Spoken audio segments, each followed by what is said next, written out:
When I came to the Bahamas, I came to learn how to scuba dive on vacation.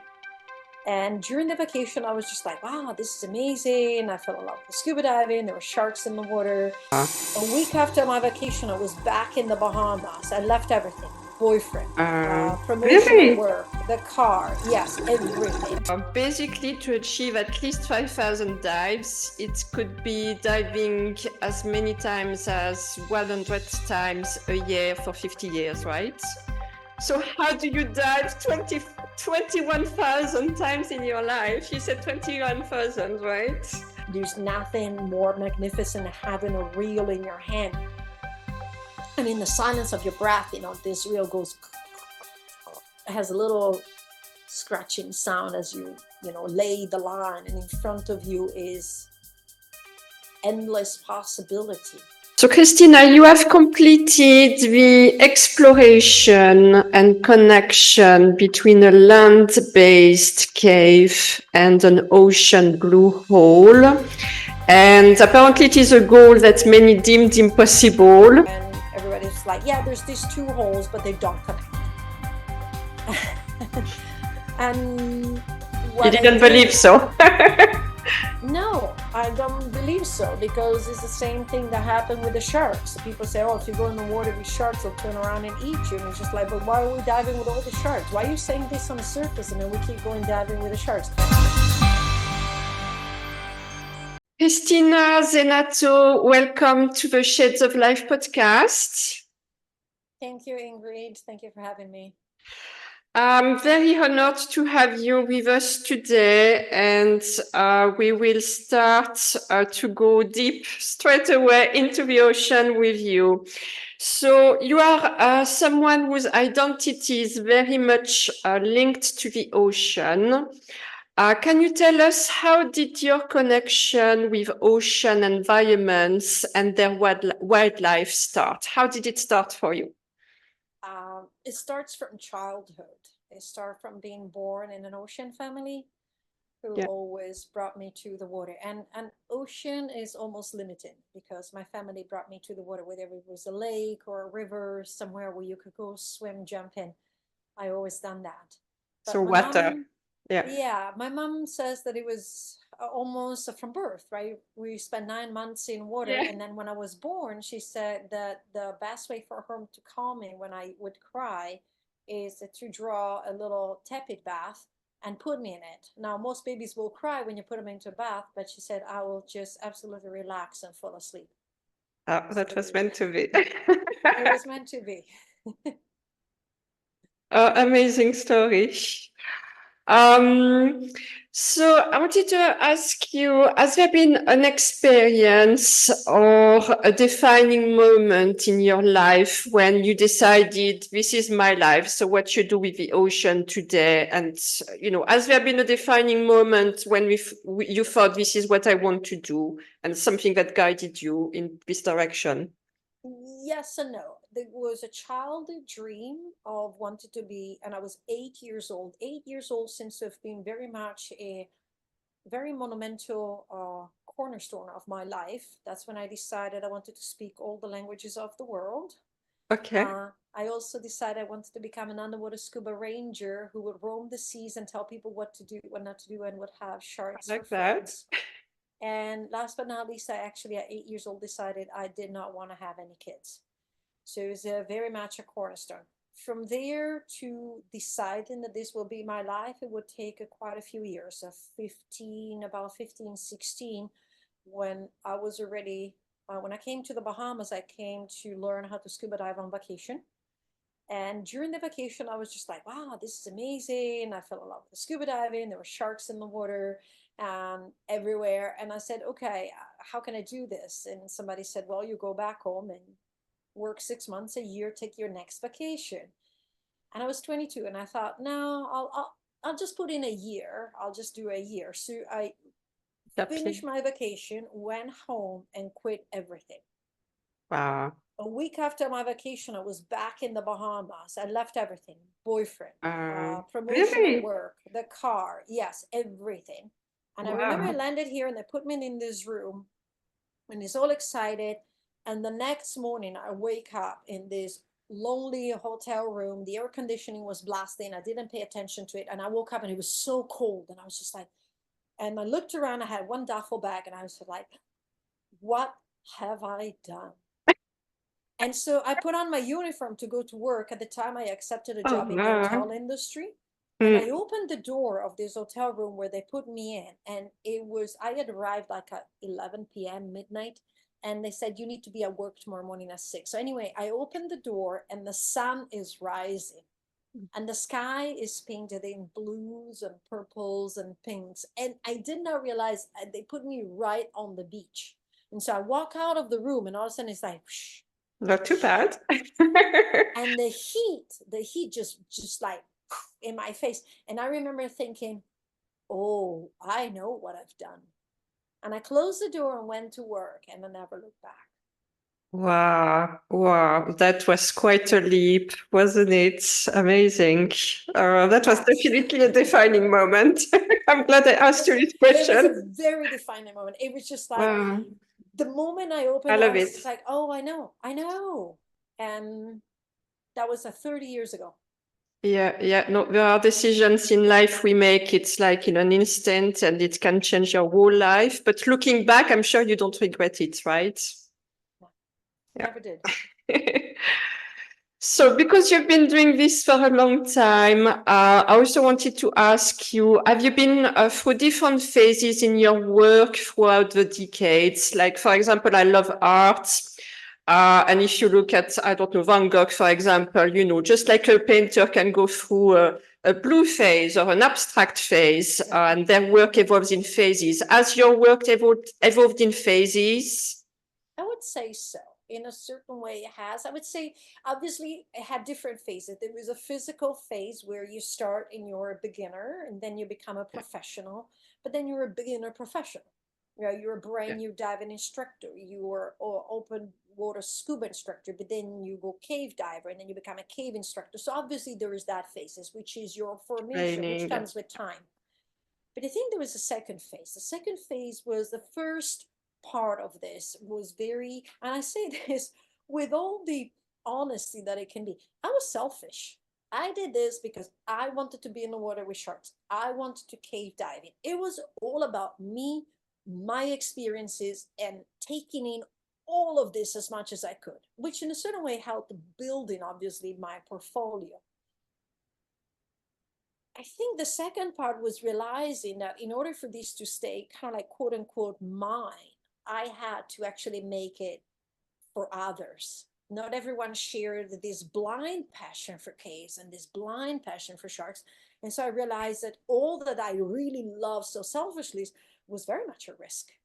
And so, in a selfish act of saying, well, I need to preserve this for myself, I realized it's like, well, let me share this with everyone else.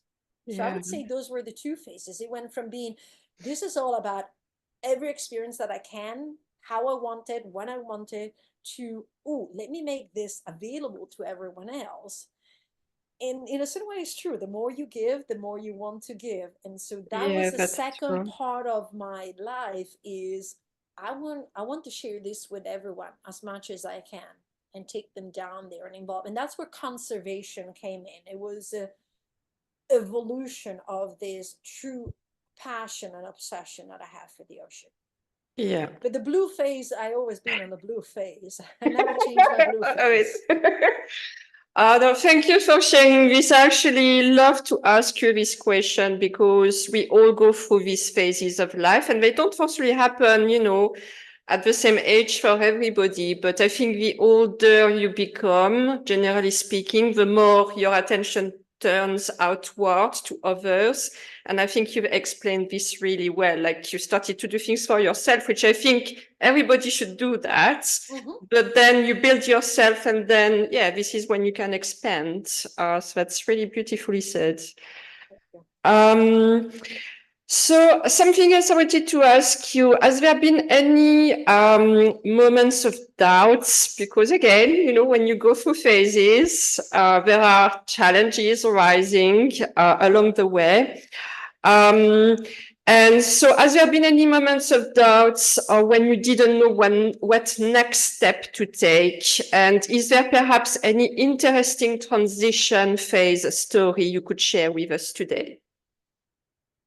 Honestly, I never doubted where I was and what I was doing. Diving is the center of what is my passion and obsession. I've had sometimes doubts into, should I stay where I am or Yeah. should I go and explore something else? And I actually did.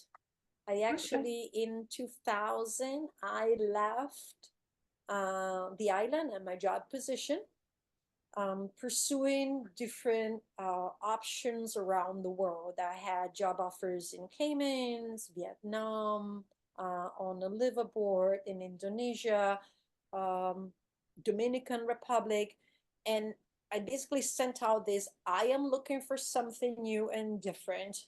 And then I went. And I took the time to visit my family. I visited South Africa, this for personal interest. I actually encountered great whites. And then I went and finishing my full cave diving instructor training exams.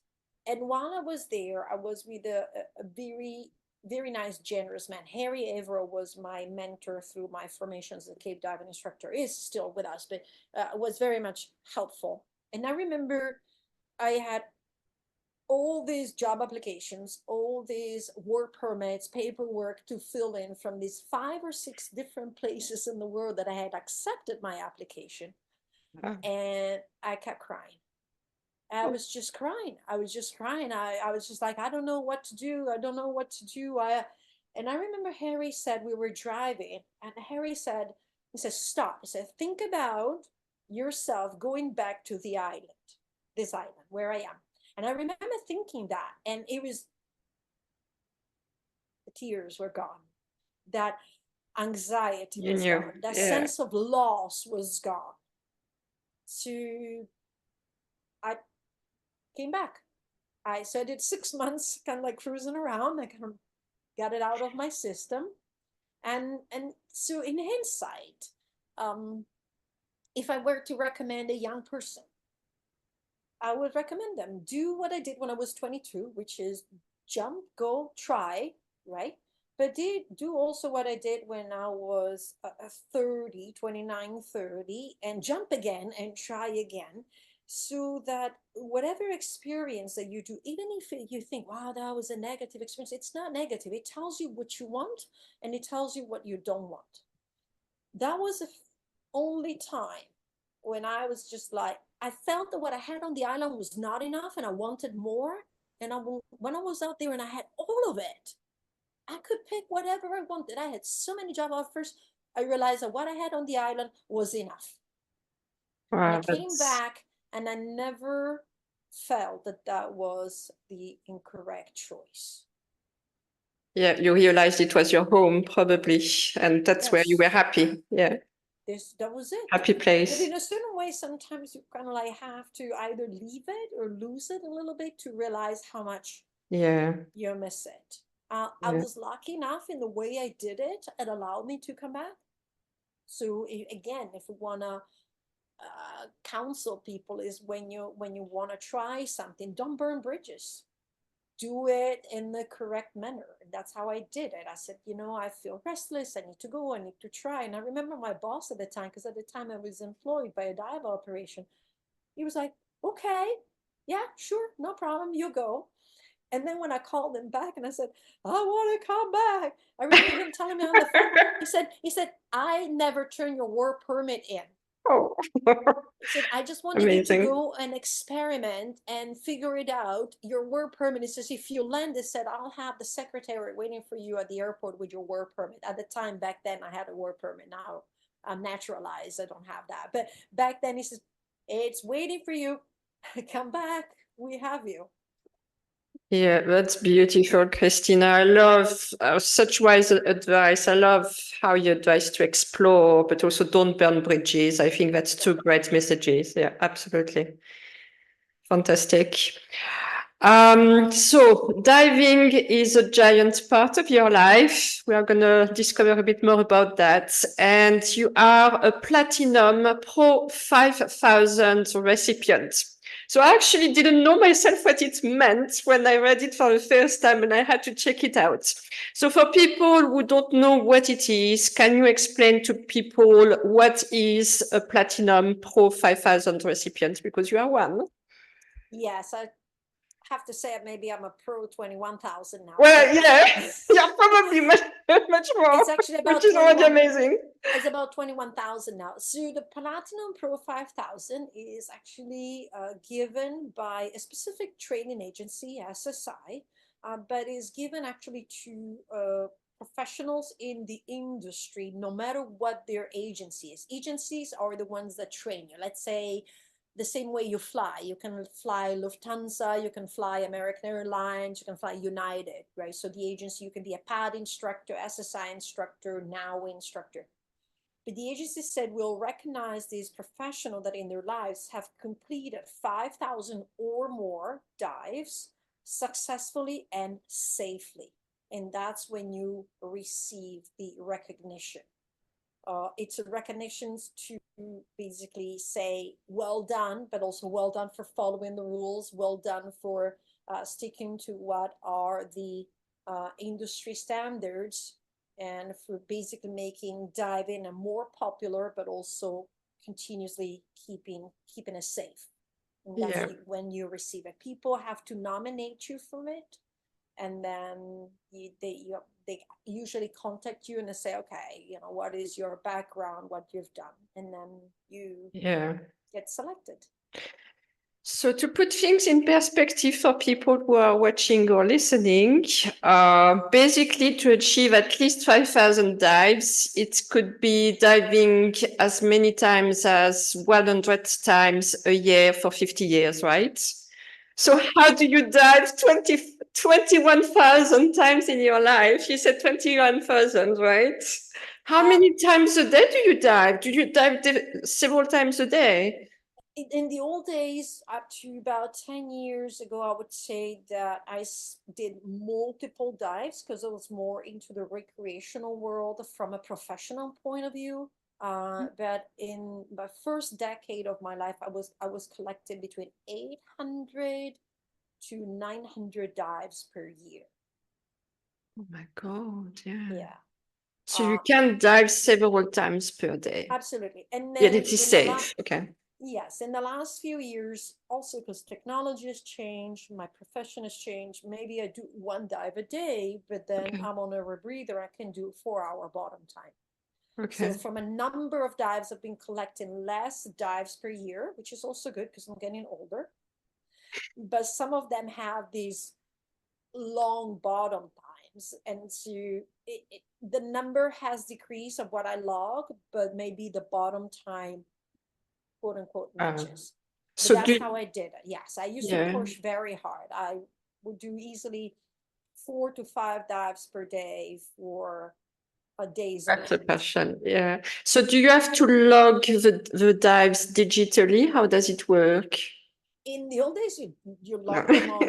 You logged in something like this. You wrote down day Okay. this, and then you had somebody. So nowadays you can log them digitally. There's apps, on your phone. You can actually Bluetooth your computer into your phone. It downloads the entire Yeah. profile, and then you can go in manually and say, okay, today I was, Yeah. Fields Wreck, Shard Junction, Caves, whatever it is that you can do. So today, nowadays is much easier. In the old days, you start stacking up little booklets and piles and piles of paper booklets. Well, that's impressive anyway. Congratulations on Thank such you. a massive achievement. It's mind-blowing, like literally. So, considering you've dived so many times, I think the next question is very relevant. What do you love the most about diving? Wow, that's a very tough question. Uh, Diving has so many different facets, right? You can dive under the ice, you can dive in tropical clear waters, you can dive with big animals, you can dive in muck and look for like tiny little critters, and find, like, it's like a treasure hunt.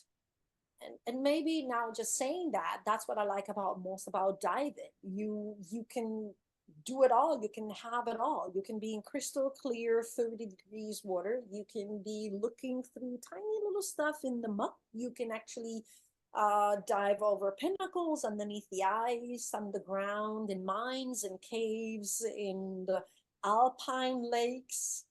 You can dive on shipwrecks. So I think diving gives you this entire variety. You can change gear. You can use the different gear configuration. So there's always something to learn, which keeps you active, keeps you interested, keeps you challenged. And I think the word that I usually use for everyone is says keeps you curious. I think if in life you stay curious, you stay interested, you're like, this is what I've been told. Well, let me look through that. Is that the true known? So you keep exploring for yourself. Then life is very interesting. And I'm not talking about reaching Mount Everest or going down to Antarctica. I'm talking about sit in the garden and watch something and then question. It's like, why is that happening? What is the lizard doing? And then you start reading about all of that. And I think that's what diving does. It keeps you challenged, it keeps you curious, and it keeps you humble. There's always something to learn. There's always someone that you can actually pick something from. Even if they have lesser qualifications than you, they might think something that you never thought. Differently, yeah. And that's what I like about diving. The other thing is diving is a community, right? You can have the total opposite, the three things that you don't talk about: money, religion, and what is politics, right? Keep those out of the window, step on a boat, and find yourself with equally minded people that all they enjoy to do is going diving. And there's a huge community that can actually put a lot of people together. And you do not need a language. Diving is a universal language. Down there, it's a universal language. Yeah, absolutely. Yeah, keep the the topics that can be tricky off the boat and go diving. I like that. So, Cristina, part of your work focuses on cave exploration. Can you tell us what your work consists of and why is it important? Like, what are the objectives of it? And how does cave exploration benefit us? Because I'm learning at the same time by asking you this question. So my job is being a professional diver. The way I make a living is by taking people going diving with sharks and teaching caves and cave diving. So that's how I make an income. Somebody comes to me and says, Cristina, I want to learn how to cave dive. That is my professional part. Like I said before, I realized that something that I love very much, sharks and caves, usually do not trigger the best responses in people. So my part into the cave exploration and surfacing caves is to make people fall in love with, jokingly, cave divers call wet rocks. What are caves? Underground caves are a very out of sight, out of mind, connected system. If you think about a circulatory system of the body, you really can't see it. But what you ingest goes into the stomach, is dissolved, ends up going through your bloodstream and reaches every single, from the tip of your hair. You can say, tell somebody's health from the tip of their hair, right? All the way to the health of your nails. Yeah. What's your diet? Oh, you lack calcium, for example, right? So the cave is that circulatory system. It connects the land.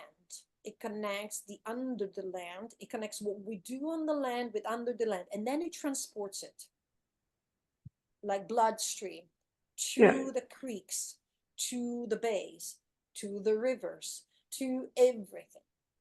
So what we do may disappear, but ends up in the cave, but it might reappear something else. Pollution, for example.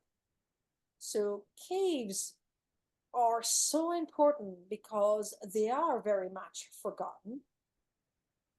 but they also are very much a thermometer of what we're doing. Furthermore, they are history into our past.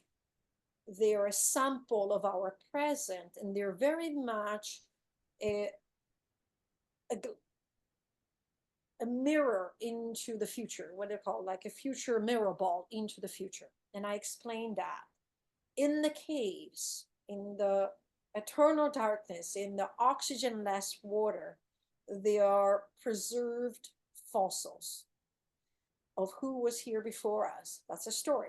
But there's also preserved rocks of what happened to this planet. You can actually sample it and read it through the rocks. It tells us that the ocean at times was 6 meters, 20 feet higher than it is now. So people go, well, I don't believe in climate change. So we cannot believe in climate change. It doesn't matter what you believe or not. The ocean went 6 meters, 20 feet higher than it is now. The ocean also went 420 feet, 120 meters lower than it is now. You can do your math. That means it has happened, and it's already happened 3 times. This is only from the caves in the Bahamas. It might happen again. This shows what we're doing. The pollution on land reaches through the caves, goes into the ocean. We can track it. We can fix. We have samples of that. So it shows us the present. And in a certain way, you put the two of them together, and it will show us the future. Yeah. Which is why caves for me are so important. Caves then are beautiful. That's a whole new things. But I think that's the reason why it's important. So what is exploration? Exploration is going and finding a hole in the ground and go, oh, wow, there's a dark hole filled with water. Nobody's ever been in it. I'm going to go in it. What could possibly go wrong?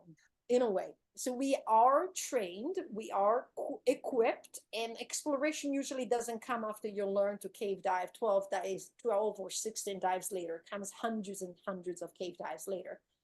And we go in these places and we see what these caves do. Then we collect samples.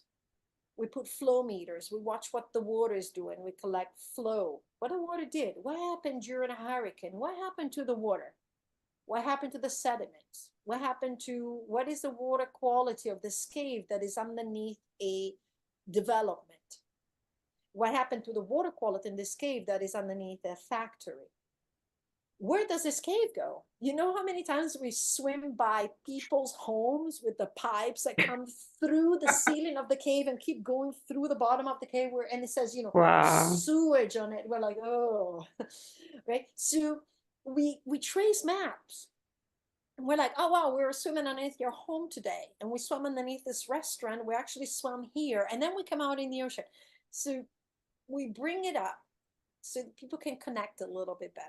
That's the reason why for me caves are so important, because they are intrinsically connected to the ocean. They are so intrinsically connected to the reef, to the sharks, to the corals, to, I would say, my first love. My first love were sharks. My second love became caves. And then the two of them are just this one thing.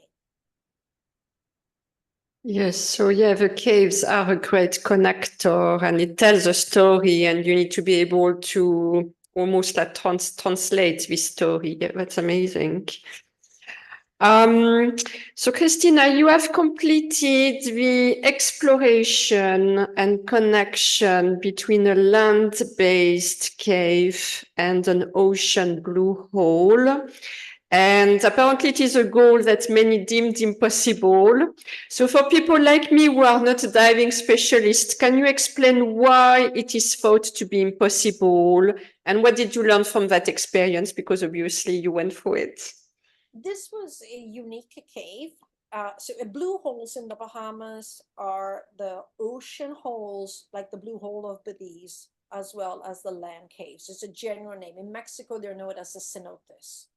Right? So we have both. We have the one on land and we have the one in the ocean. These two are 500 meters apart on a map. So if I pick a map, the two holes, one is on land and then one is in the ocean about 500 feet from the shoreline, like straight in line. Many people have tried to swim between one and the other, including some very famous explorers. Okay. And they actually label this one of the most dangerous caves they ever dived in the world.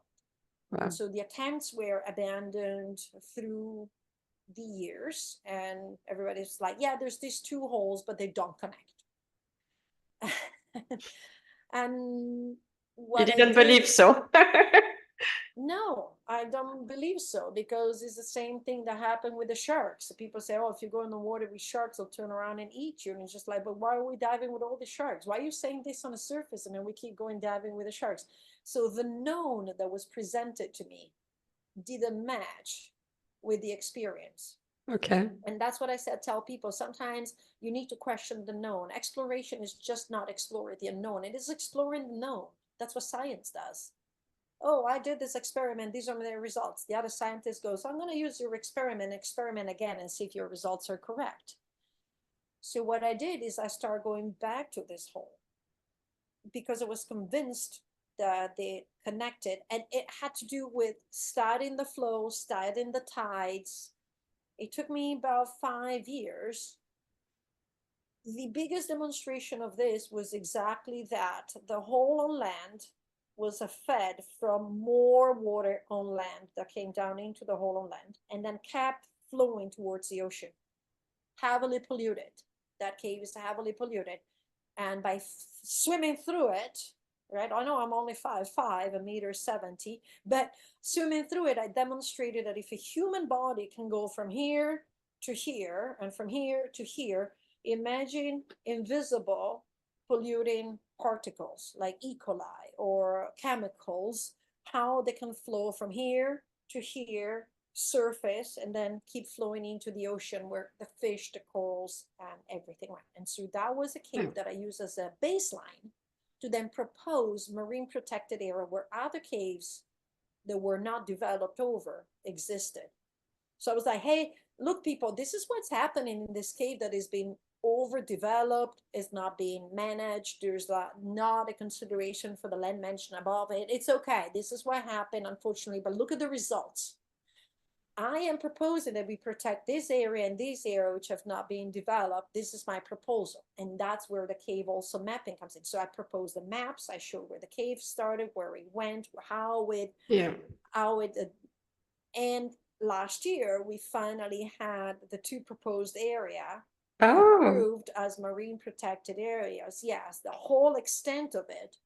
And we use that one as an example. For me, it was also obviously a passion, right? Cave exploration is, why would you want to climb Mount Everest? Why would you want to go somewhere where no one else has been before? I think it's part of our DNA.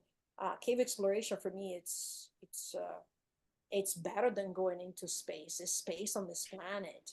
There's nothing more magnificent than having a reel in your hand, and in the silence of your breath, this reel goes, it has a little scratching sound as you lay the line, and in front of you is endless possibility, right? It's almost like, doesn't really matter how old you are, it's endless possibility that maybe as age you don't have anymore, but in a cave it is endless. Which way am I gonna go?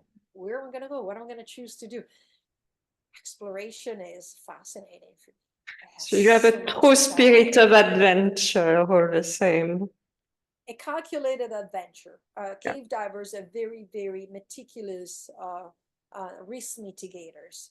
A lot of people think we're like risk takers. There's a huge risk, but there's a huge mitigation that goes into cave diving. That comes with preparation, and the capability of saying, not today. Excuse me. And I suppose weather plays a big role as well. Weather plays in that cave, it did, because in that cave, half of the cave was in the ocean. So when it was rough and windy and the waves and visibility was bad, I couldn't reach that hole in the ocean. Cave on land is a little bit easier, actually. If it's really rough in the ocean, you can still dive the caves on land. Okay. Yeah, that's really something I've never done, so I find it absolutely fascinating. So thank you for covering some of the work you do with caves and bringing such incredible insights.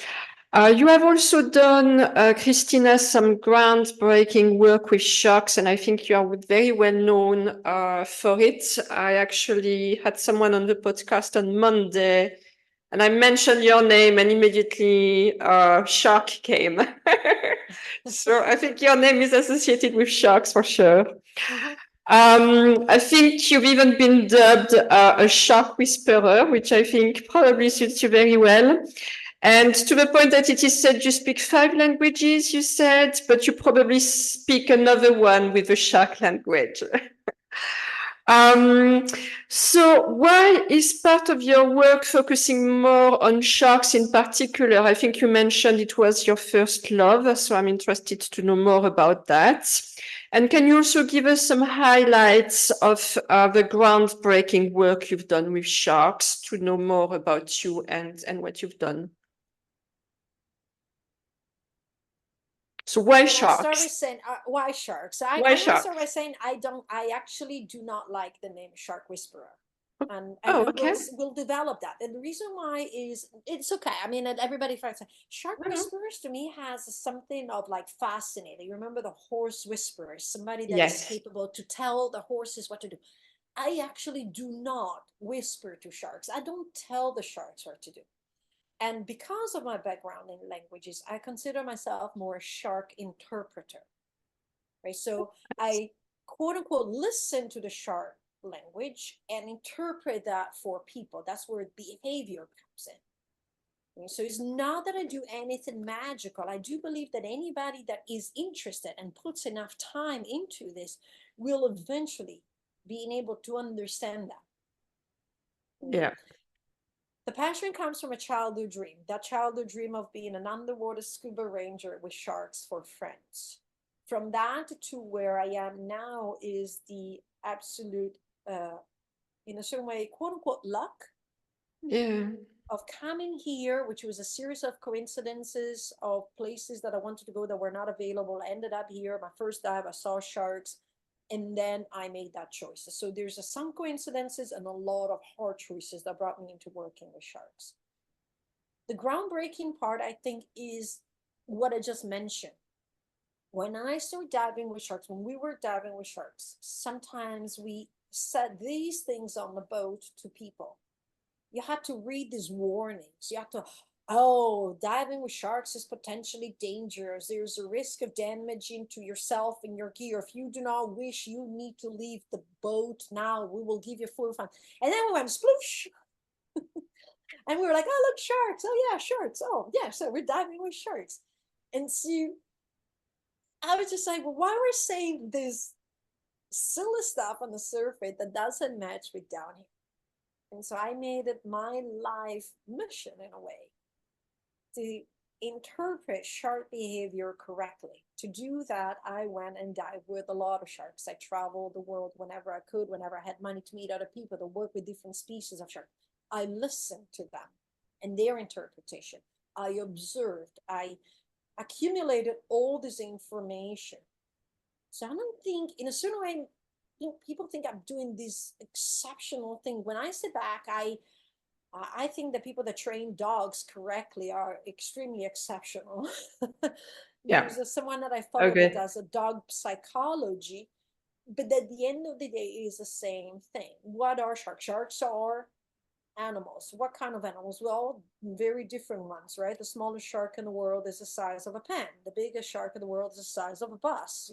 This one doesn't feed what the big bus feeds, and the bus doesn't feed what the great whites feeds. And so instead of lumping everything into one name, we start saying, okay, these sharks do this, these sharks do that, these sharks behave like this, these sharks love bubbles, these sharks don't love bubbles.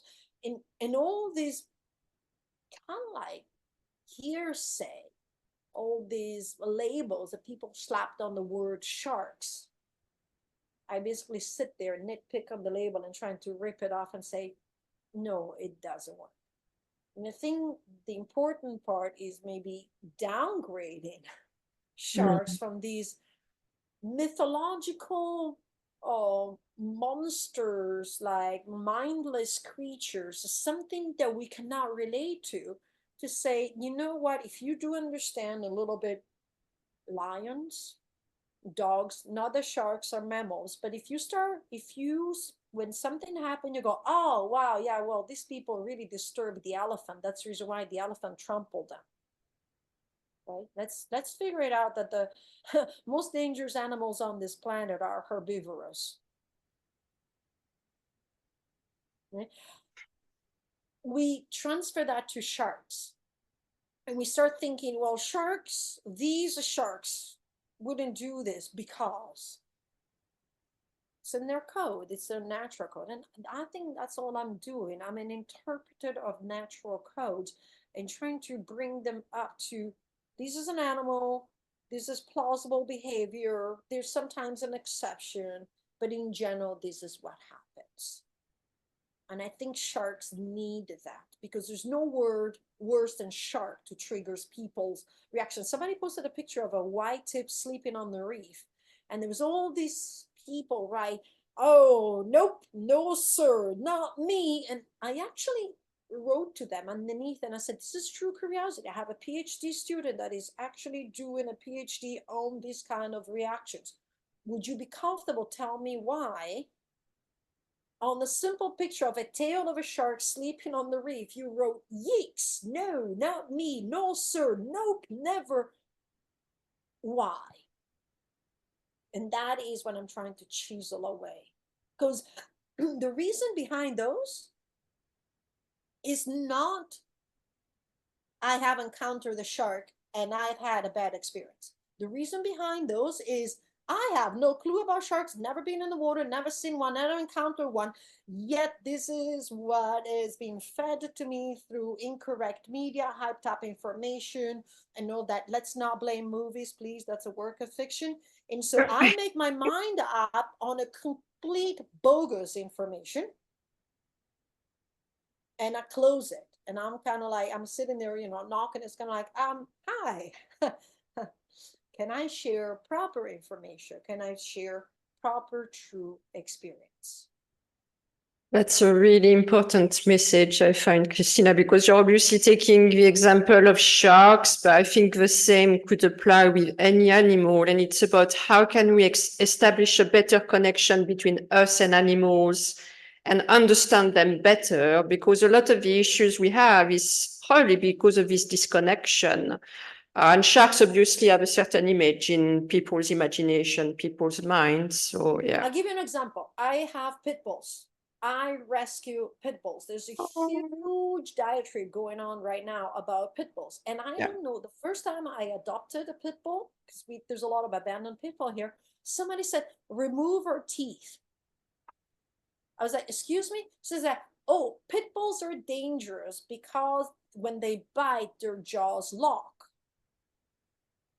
No, pit bulls have a bite where their jaws lock, but the jaws that locks is not a danger if the pit bull doesn't bite. So if you understand how the dogs work, right? To me, pit bulls are like hot Nutella on a slice of bread. Because they're like melting puppies. If you know how the animals work, if you know how a dog works, if you know minimum about that, you don't have to worry about the bite. It's totally fear-based, isn't it? Happen. Yes. Yeah. Bite will never happen. Yeah. No, I'm totally with you, and I'm a big dog lover, so I totally get it. But I think it is fear-based because, again, actually, the example of a pit bull for dogs is the same as for sharks. Same kind of image, and people fear it. But then people don't take the time to understand the dog. And there are pit bulls that are absolutely adorable. So I'm glad you took this example. So to get more familiar with sharks, and because you have such a great knowledge about them, I wanted to ask you, do you know how many species of sharks there are on the planet today? Would you say that most are endangered today, and what are the biggest risks that they face? To date, there's about 520 species of sharks on the planet. And they keep discovering, some of them is maybe small, kind of like DNA differences, but they keep discovering new species. Okay. We have yet to discover sharks in Antarctica. So there's sharks in there's one ocean because it goes everywhere. We give them different names, but it's one ocean. But there's sharks that basically swim around all continents, with the exception of Antarctica. And I think part of Antarctica is the fact that it's very inaccessible. Diving there is limited by weather, by temperature, by time, by seasonality. It's not a, I would say, but their ICUN red list that catalogs animals, and there's 37% of the shark population, especially the ones that are closer to humans, that are endangered, are risk of extinctions. We're talking about, and to put the things into perspective for people, these are animals, sharks, that have been 450 million years on this planet. They were here before trees. They were here before the planet got dry. They survived 5 mass extinctions. So if nature deemed for these animals to make it through 5 mass extinctions and still be here, there's definitely use for them. Now, there's about nearly 40% that is risking extinctions. And that has happened thanks to our presence of the planet, most of which is in the last, I would say, 150 years.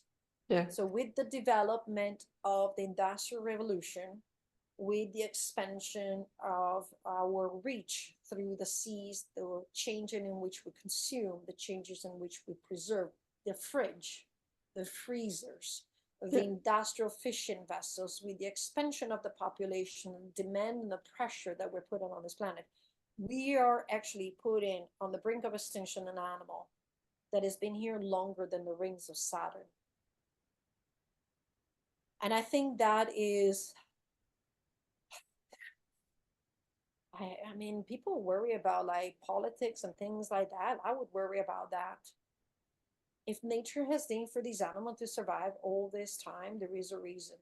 And their major reason is they are what we call a keystone species. For those who don't know, a keystone was used in the Roman arches, right? They put the stone, and then in the middle, they put one stone that actually virtually pushed all the other stone down, and the arch has stayed up by itself without cement. Remove the keystone species and the entire arch will fall down. That's what keystone species means. It means that without that specific species, the entire ecosystem evolving around that specific species will collapse. So sometimes you can remove certain mesopredators. You'll have some imbalances. Maybe something will explode a little and something will diminish a little, but eventually nature finds. But when you remove a keystone species, that will not happen. Everything will implode. Absolutely. Yeah, yeah. And it's difficult today to identify this, but as you rightly said, sharks have played an important role in the ecosystems, in the ocean ecosystems for millions of years, and removing them, we don't know what it's going to do. I like this name actually that I've seen about them, that they have patrolled, they have the ocean patrols, they have patrolled the ocean for millions of years. Yeah, and we need to think like this, not just looking at the shark in its individuality, but connected to a whole ecosystem. That's important. So, Cristina, what is one thing that you would wish everyone knows about sharks? So when you say, pick one. Then when you say sharks, it's like saying birds. And that you don't need to be an ornithologist to know that if I say all birds can fly and sing beautifully, you know, you're like, no, wait, not all birds can fly and not all birds sing beautifully. So it's the same thing about sharks. Saying sharks is like saying birds. And we need to diversify from a sparrow to a bald eagle. Yeah, that's beautiful. I've done some work actually last year on the great hammerhead shark on a conservation project, and I love discovering just this one species. It was beautiful. Very nice answer. So next question I wanted to ask you, because that's an important one that I try to integrate always. But if we look at collaboration and cooperation with other people, how important is it in your line of work? We've just talked about conservation and the challenges that we face. So how is it important for you? But it's the ground of all my work here, and it starts, and that is, I think, part of also the appreciate and understand sharks, but it starts with everybody involved, and I think it starts with having a communication in my line of work with fishers, the way they fish, or when they fish, how they fish, have a conversation, an open conversation, not an attack. It's not me or us versus them, it's us. We all depend from certain things. So is educating locally, which I've done for 20 some years, educate the locals into the importance of what we have, the importance of preserving it, but also give them an option. Say, hey, if you take this route, you can avoid that route, and that helps a lot. So a lot of young people that I've trained, that instead of maybe following just fishers, they now become tourism or other kind of jobs, educators, teachers, even expand even further than that. And they do realize that there's different way of basically making a living. It's cooperating with the local entities that you're here with. So I cooperate with the Bahama National Trust, with the Museum of Antiquities. I communicate with those people that are a little bit more versatile into politics. So maybe I'll collect the data, and then I'm kind of like, here's all the information, you do the talking or the speaking, for example. But I think very much is that you have to network, you have to be open-minded, you have to be able to compromise. I am very much a firm believer that there's not one straight, like, oh, you need to abolish everything, you need to stop doing all of this, you need to Yeah, it's not about winning every battle. Yeah. You cannot win every battle, but there's very good, you put it very well, there's conversations to be had, there's a little bit of giving, and there's a little bit of taking, and finding a balance in all And of yeah, those. and taking people on a journey with you, right? Yes, rather than if you start pointing your finger and go, you're wrong, all people are going to do is like, stop pointing the finger at me, I'm not wrong, and they'll try to defend themselves. But if you go to Yeah, people and of say, hey, did course. you know that? And look, this is what happens when you also allow people to do a self-evaluation and a track back. There's those people that will never learn. I usually tell people that knowledge is like water, right? There's those people that you can immerse in water like a sponge, and they'll soak it all up, and they're fantastic. There's people that are a piece of wood, so you put them in water, they don't soak it all up yet, but eventually they sponge it up. And then there's pieces of plastics out there. You put them in water for 100 years, it will not absorb a droplet of water. And it's wasteful to try to have plastic absorb water because it's also toxic. So there are those people. But eventually, what I try to do is try not to do this and just say, hey, this is this. Look, this is what I can present you. This is my no, and take whatever you want. It's here. And I think that very much this cooperation works. It has worked. The Bahamas have protected all sharks in the entire territory. The Bahamian government has looked at it and said, you know what? Yes, we need to protect sharks. It's going to benefit everyone. It's going to benefit tourism. It's going to benefit fishing. It's going to benefit the Bahamians. It's going to benefit the hotels, the airplanes. To a small island nation that is being presented with facts and ideas, and a gentle request done in a correct manner, which is the local people talk to their own government and said, we Bahamians believe in the conservation of our resources this way. This island nation turns around and goes, yeah, and is done 10 steps more forward than big nations. The Bahamians we are 320,000 people. Yeah. It's a small city in Italy. Yeah. Yeah, no, that's amazing. And I've seen other examples like this, when you are on island, it is a community in itself, and sometimes it can become easier to create something because it's more, insular. But I love your analogies. And I also think that, when you've been doing something for a long time, like you build experience, expertise, but people also listen to you. You've dedicated your life to this. So that's really beautiful. So, moving on, and perhaps you are going to go to communities who are definitely very supportive of you, but you are someone who give back a lot.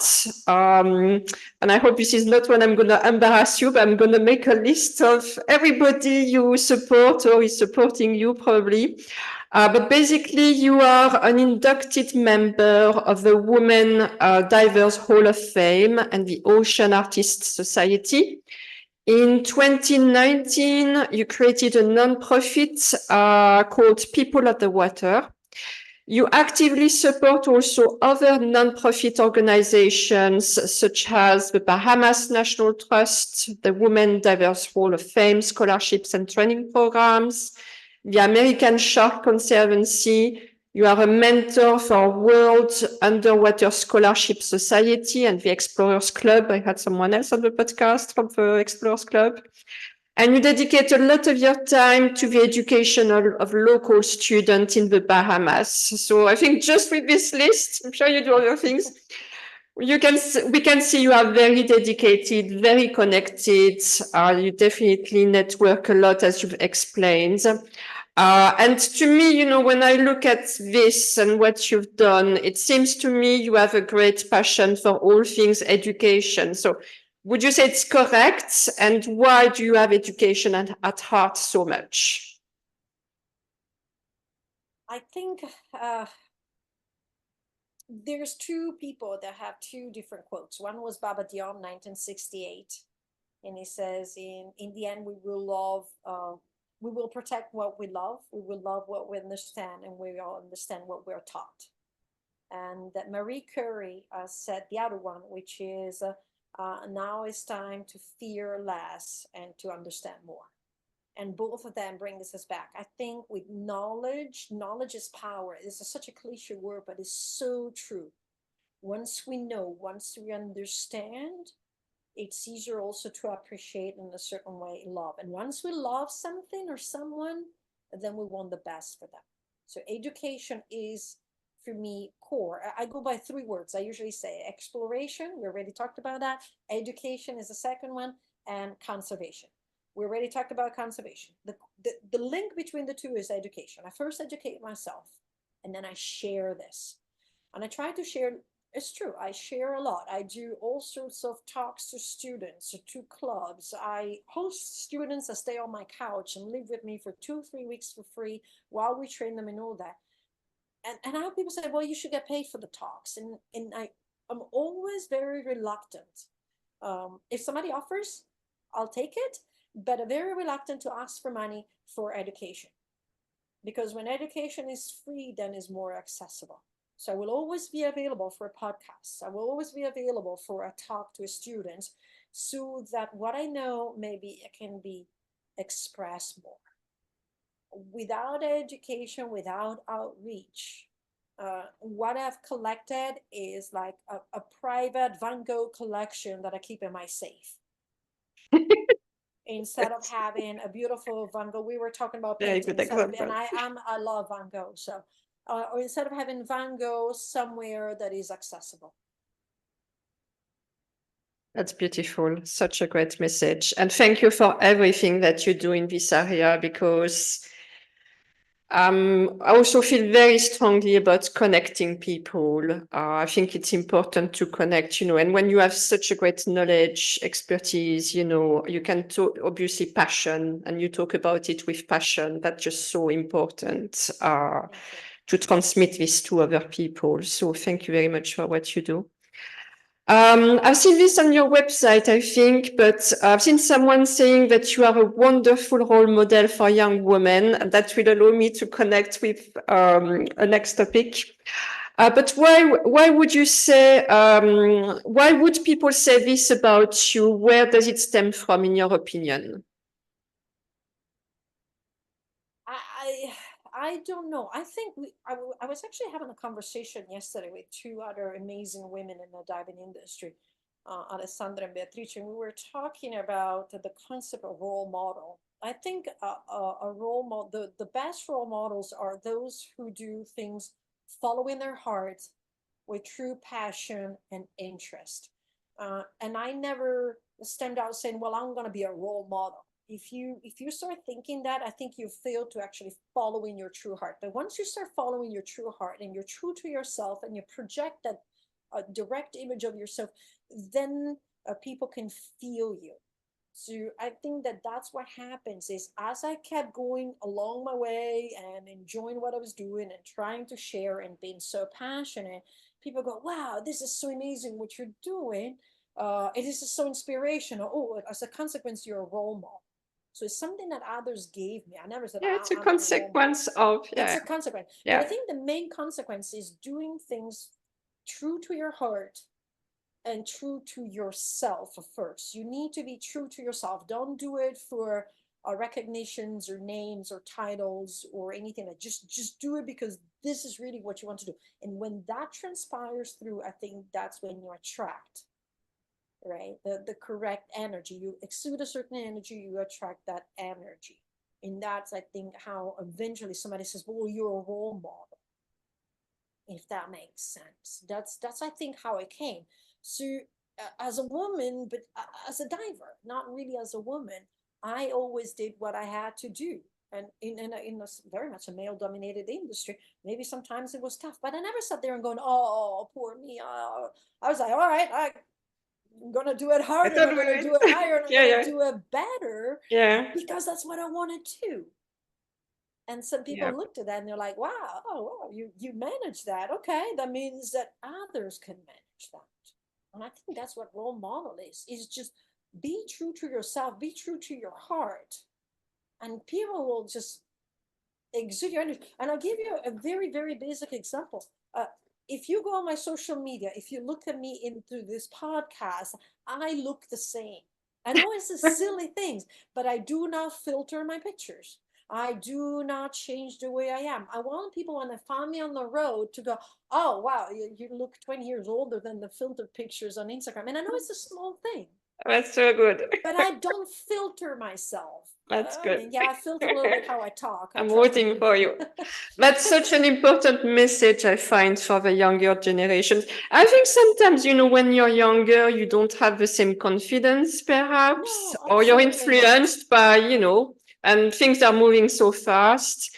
But yeah, I find this message, or, focus on what drives you, what's your passion, and start from there rather than wanting to be a star, an influencer, or this or that. Yeah, a role model, whatever. Yeah, that's really powerful. So, Christina, we've seen that you are a very passionate educator, and I think we are definitely getting a taste of it on this podcast. And there is, well, when I was preparing these questions, it came to me that there seems to be a parallel between at least two topics I wanted to bring up with you today. One is shocks and one is menopause, because I came across one of your posts recently and you were talking about menopause and I thought, let's talk a bit about that. Because both are often misunderstood. We've discussed it about shocks already. And I've seen that when it comes to shocks, you say that your mission is to empower people to embrace and move beyond fear, to realize their full potential. So would you say there are similarities with menopause? I don't know. I think I would need to give you a round of applause to making that. But they're, yes, very much both of them misunderstood and feared. Are very much feared. Women are taught to fear what is a drastic moment in their lives. I read somewhere somebody said, "Well, all women go through menopause, whatever it is, induced early or natural. Not all women go through pregnancies. I was just like, what the real truth, right? Women go through two things. This one is puberty and the other one is menopause. Where puberty is somewhat appreciated, it's almost celebrated in some, even in our cultures. This menopause is this hush hush thing, and it creates a lot of fears, mistrust, misunderstanding, a lot of bias, and a lot of like cliches. So yes, like sharks. It's really interesting. When I did that post, there was kind of like a few comments, very few, were kind of like, oh, like just power through, don't worry about it, and the rest is history. It's like, yeah, that's what my mom said, just. And I'm not saying that that makes us incapable. We Is not that like talking about menopause is gonna make it easier. The physical and the mental challenges of menopause will remain, but knowing that is something that you can say, oof, I am having an off day. It doesn't mean I'm going to sit on the couch and drink tea and eat cookies for the rest of the day, but I'm having an off day, and this is how I need to work through my day because of how emotionally this is a turmoil. Does not prevent you from having a promotion, does not prevent you from being a leader, does not prevent you from having a day, right? Should be more open, because once we understand it more, we fear less. Yeah, And in absolutely. this part is even more part of our lives than sharks. Although sharks, like I said, maintain the health of the oceans, and the life on this planet depends on the health of the oceans. But that's the reason why I went through it. Before that, I talked about women and their period and menstruation. Sometimes, like people go, what somebody said, oh, I'm having the moment in my life. You mean you're going through, are you having, your period, or you're going through menopause? But we don't even as women, we're so afraid of, mentioning the menopause word or the period word, or Yeah, there is a stigma around it for sure. Yeah, well, absolutely. there's a stigma Yeah. that women lose who they are just because right now they can't procreate anymore. So let's bring back to the oceans. Did you know that orcas go into menopause and grandmas become intrinsical and fundamental part of raising the calves? Yeah, I yeah. have to hold on for a second. Yeah, I mean, I really wanted to bring the topic up because, it goes back to the discussion we were having earlier about, we don't try to understand and connect enough with animals, but we do the same between us humans, and it can be gender, it can be based on other criterias. Uh, I think, there is always a kind of cultural heritage because there has been a very patriarchal society, I think, and obviously men function very differently from women. They are on a 24-hour cycle, shot of testosterone every 15 minutes. We are on a 28 to 32, sometimes 36 days a cycle. And for us, we work, it's like, on phases. I always say we work with waves because our moods change. Obviously, during our life, we go through phases that men don't go through. And I've been through probably all of them except the menopause, but I am at an age when I'm saying to myself, I should start learning about it, but nobody talks about it. There's no So knowledge out there. That's the problem. I talked to yeah, my doctor and he said, oh, Christina, I just came back from a gynecologist meeting, and we were discussing how little is known because everything is so personal. And I understand that is everything is so personal, right? Even during your period, some women yeah, have cramps. I never cramped. I kind of like breezed through my period. yeah, and I was lucky like that. But the fact that it's so personal does not prevent from actually expressing that there's two changes that go through women. So as a woman, I heard all the physical thing. Oh, you get your belly fat, osteoporosis, the hot flashes, you lose some of your elasticity, you lose some of your elasticity in your breasts. All of that was, I thought that was it. And then and then this entire emotional tsunami comes in. You're like, where is this coming from? Why nobody talks about this? And I'm not saying that is going to make the tsunami disappear, but knowing that it's coming can help you prepare. I have now realized what in those days, what is the little things that I need to do in order to nurture myself, keep my energy up, and keep functioning rather than sitting on the bottom of a barrel in eternal mental darkness. Because the first time it hit me, I just sat on the couch going, this is so dark. This is so dark. And luckily, I have a very good self awareness. I've practiced yoga for like 26 years. So my self awareness, my breathing, my meditation. But I sat there and I told my husband, I said, I don't know where this come from. It's dark. I said, it's dark everywhere, mentally dark. It was so dark. And I sat there and was like, what is this darkness? And then 2 days later, it disappeared. And I was just kind of like, da, da, da, da, da, da. I'm like, wait, whoa. And then you start hinting it here and there, and you find out that it is part of that. So now that darkness doesn't come as deep, it doesn't come as hard, it doesn't come as dark. It is there. I can feel it, but it's like, okay, now I have 1, 2, 3 that I'm going to do for me, what helps me. Right, for me is being physically active, exercising a little bit more, being out in the sunshine, spending more time with the scuba diving helps me a lot. But we need to know that it's coming, not just the hot flashes. The And hot flashes are a joke. and I mean every moment can be different as well, but we know we will go through it, but we might not go through it in the same way. And to go back to a conversation we had earlier, it's about education, educating ourselves, but educating also the people we work with, we live with, etc., so that there is an understanding as well. So I guess that's a message that There is a huge data that shows that a lot of divorces happen usually when the wife goes through menopause. And I was thinking about it the other day, because in general we should say, oh, the husband is going through midlife crisis. But looking at what the women at that age go through, and maybe the husband is going through some because they go through as well, it's not implausible that it's caused by a fluctuation of both of them. Maybe if they actually were more educated on what is coming and had a more open conversation about it, they could actually converse and find ways to help each other. When I started doing this, and I told my husband, Kevin, I said, it, when I tell him, he sits there with me and he says, what can we do? And sometimes even just the question, what can we do, makes you go, you know what, let me get up. What can we do?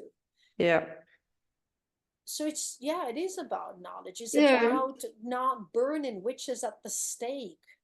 I think we as women have a role as well to explain what's going on with us, obviously. Yeah, absolutely. And as women need to stop whispering about it. Yes. Yeah. I've become a lot more open, I think, over the years. And also, I mean, personally, I've been through 2 miscarriages, and I remember I was working at the time, but I remember I was very lucky because my boss at the time had gone through the same thing with his wife, perhaps 10 years before. And he made things so much easier for me because when I needed, to recover emotionally or having physical rest when it happened, then he gave me this. And had he not been through it himself, I would have never got that. And I know it. And that's really important. I think a lot more people, I think I see today, I don't know if you agree, a lot more people are more open, but there is still a lot to be done. Yes, there's definitely more openness. I did not expect that post to actually blow up like that. It was really funny because my page is about education and scuba diving, sharks and caves. But it's really interesting to notice every time I tackle something personal. Today, I'm currently doing a 10-day, 10 question about the behind the scenes, right? So first was 10-day, 10 questions about sharks. And then I did 10-day, 10 questions about what is my life behind the scenes? What is my life behind my work? What is my work in a certain way? But the extra questions. And today was number 5 is the cost of leaving the dream. Yeah.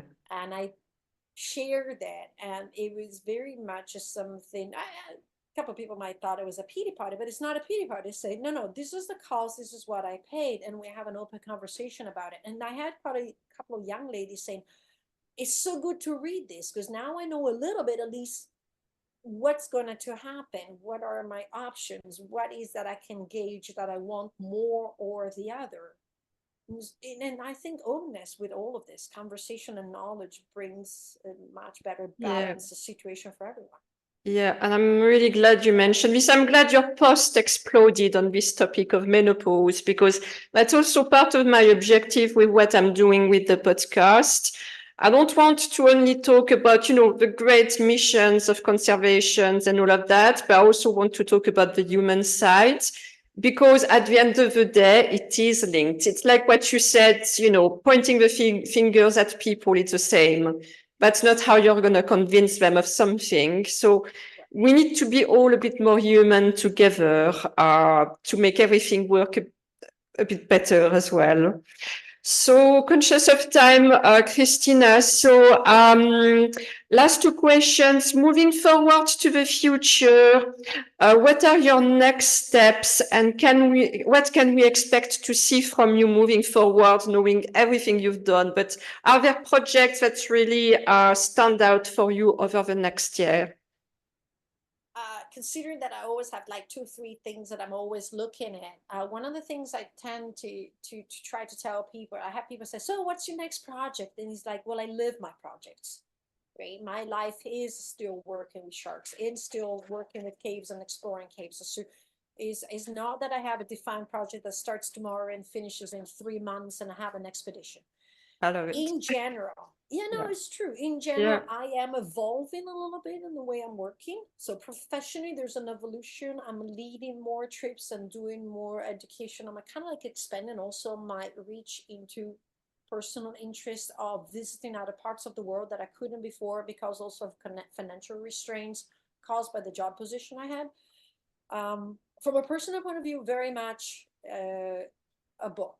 I've been talking about publishing books for 13 years. Oh, I almost asked you the question when I wanted to ask you the question when we were talking about sharks. So tell me about that. And yes. everybody keeps saying this, which kind of like is one of my pet peeves. Oh, you should do this and you should do that and you should publish a book. Publishing a book is extremely difficult. I've been looking into it for a decade and it's so difficult. There are 2 books coming. One is somewhat of a biography, so my story, written word, nice. but very much with a note onto the sharks. And a lot of people know me for the sharks. You said, oh, my primary work is sharks. Actually, sharks and caves are similar, but sharks seem to attract more attention. So there's going to be my life story and the relationship with the sharks. And I can't say much more because, unfortunately, ideas sometimes get volleyed. So we just leave it as it is. The other one is a photographic, a book, which contains a life story and is a work between my husband Kevin and I. Oh, and that is going to be an illustrated a life story. And again, very nice. so those are the 2 that are really, really, really are into it. And then we have a couple of cave diving exploration projects up the pipeline here in the Bahamas that we might share almost soon, maybe after the summer. So that is a short term. The sharks remain. The sharks are going out there, monitoring them, being with them, that stays. But that's, I think, the 2 things is there's more of caves coming related with sharks, and there's these books coming.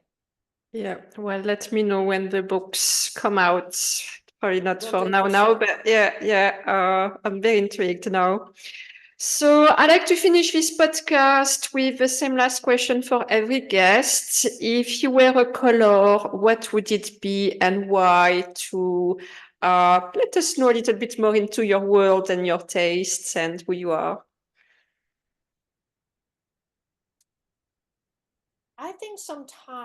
I think I am blue because it is the color of the water. It is a beautiful color. It has my bedroom is blue, in the shades of blue. So what type of blue would you share? Because blue has probably the biggest spectrum of all I'm a colors. deep blue.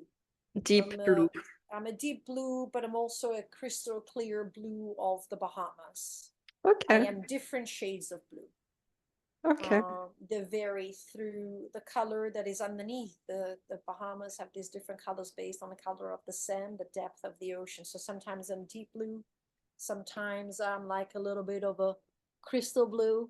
Oh. Um, So like a gradation. I'm gonna work with this because I gradation. always use the color choice then to edit the video and But then I think So the other yeah. color that I am sometimes is red. Oh. I am red, as you can see. They If you work look well at it. together, I find, I opposites. am red. I am It's passion. balance. I am fire. I am energy. I am determined. My mom calls me slightly stubborn. I I tell wonder them where it comes from. I am decisive. I am decisive. So there's this red color that is burning through me. I'm a Sagittarius, and I'm just like, and I I think can the see two of that. them go Yeah, really, really good together. So sometimes I cool down my fire by going into the blue, by going into the ocean. absolutely. Yeah, I Those are my like two that, Christina. colors. Yeah, I can definitely see the red and the blue in you, that's for sure. Well, that's amazing. Thank you so much for joining me on the podcast and for sharing your wisdom with us. Thank you for all the educational work you do. I've mentioned this before, but I want to mention it again. Because this is so important in today's world with all the challenges you face. I know you do an amazing job in the Bahamas, and I'm sure that what you do in the Bahamas and with the community there can also serve as a great example for other people all over the world. So thank you very much. Thank you. I've been invited many places to bring the models of the Bahamas and speak about what we do here. So yes. Yeah, so we will hear from you soon with your books and continue to enjoy the Bahamas. Thank you to everyone for watching and listening, and we will see you again very soon. Thank you. Thank you very much, Ingrid.